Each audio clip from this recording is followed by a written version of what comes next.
আসসালামু আলাইকুম রহমতুল্লাহ। নুনে সাকিন এবং তানউইনের যে ৩ রকমের গুন্না আছে তার মধ্যে আজকে ২ নাম্বারটা আমরা শিখব। আগের ভিডিওতে আমরা ইকফার গুন্না শিখিয়েছি, এই ভিডিওতে আমরা ইকলাবের গুন্না কিভাবে হয় সেটা দেখব। এখানে নুনের উপরে সাকিন, তাই নুনে সাকিন বলা হয়, আর ২ জবর ২ জের ২ পেশকে তানউইন বলা হয়। তাহলে আমাদের মনে রাখতে হবে নুনে সাকিন অথবা তানউইনের পরে যদি বা আসে তখন আমরা ওই নুনে সাকিন অথবা তানউইনকে মিম ধরে গুন্না করে পড়ব। তার মানে নুনের উচ্চারণগুলাকে আমরা তখন মিম উচ্চারণ করব।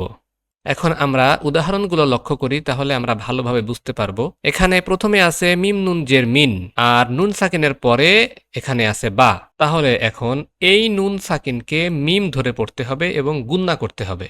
তাহলে এখন আমাদের পড়তে হবে মিম নুন জের মিম, বা আইন জবর বা, দাল জের দি, মিম বাদি। এবার আমরা নিচের উদাহরণটি দেখি। প্রথমে আছে সিন জবর সা, মিমিয়া জের মি, সামি। তারপরে আইন ২ পেশ উন, আইনের উপরে ২ পেশ আছে, আর ২ পেশকে তানউইন বলা হয়।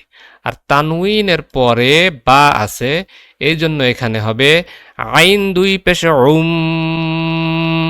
তারপরে আছে বাসিরুন।